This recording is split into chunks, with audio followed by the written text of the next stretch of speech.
I'm very surprised by what Brittany is experiencing with her conservatorship, especially in a day and age when we're talking about supporting women, empowering women as leaders, and really power in a capitalistic society comes from ownership.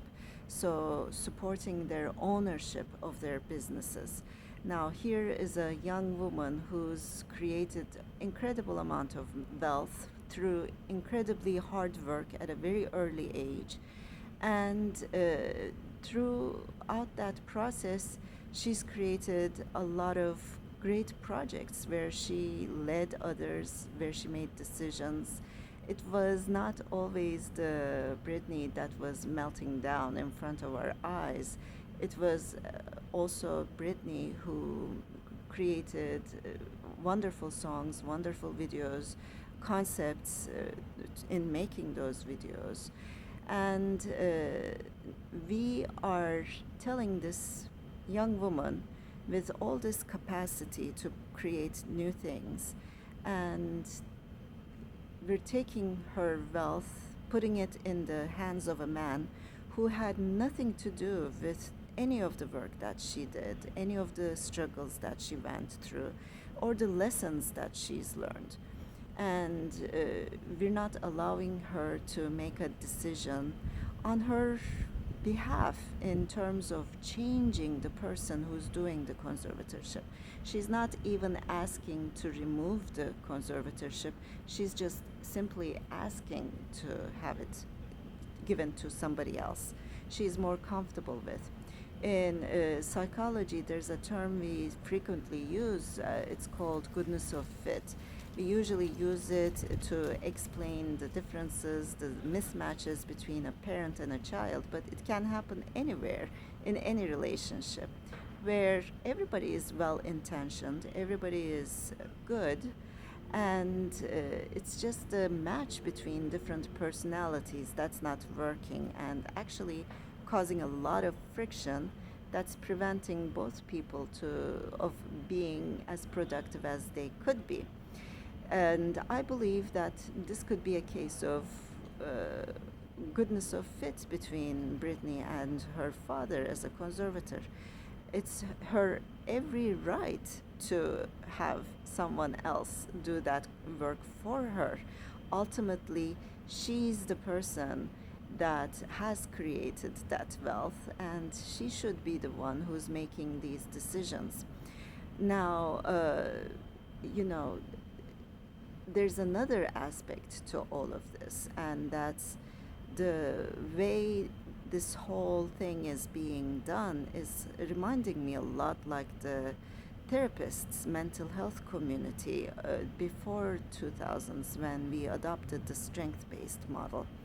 In those years, therapists, clinicians, really didn't care what the patient said or did. They listened to things that came out of their patient's mouth and made assumptions about all of those and made decisions about the situation that really had a lot to do with the therapists and the clinical conditions that they were working in, availability of services and whatnot, than what the client, the patient actually needed.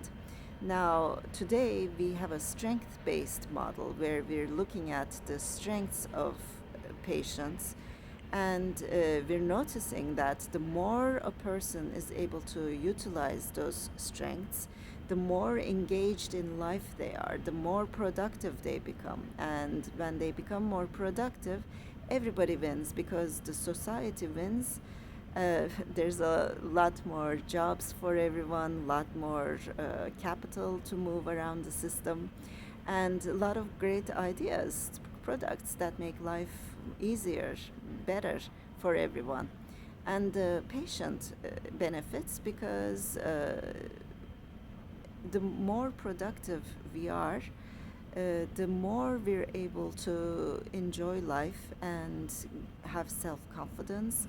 And it really enables us to heal faster. So that's the new modus operandi in mental health professions. We listen really intently to our clients and figure out what these people are going to enjoy doing, where their strengths lie, and we nurture those things. Having someone like Brittany decide autonomously who she's going to work with is a part of this whole process of giving her the tools she needs to really enjoy life and realize her strengths. And I look forward to understanding what's going on. I don't even need to know her medical record to say all the things that I'm saying, because these are human things.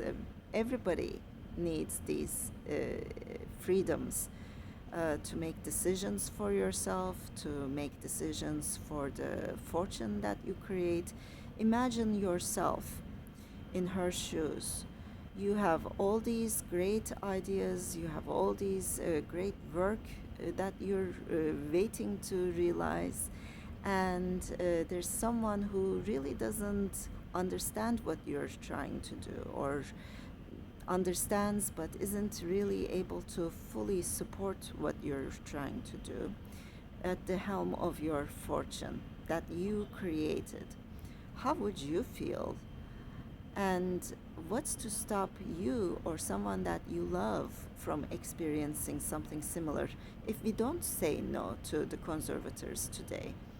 So I invite everyone out there to join the movement Free Britney.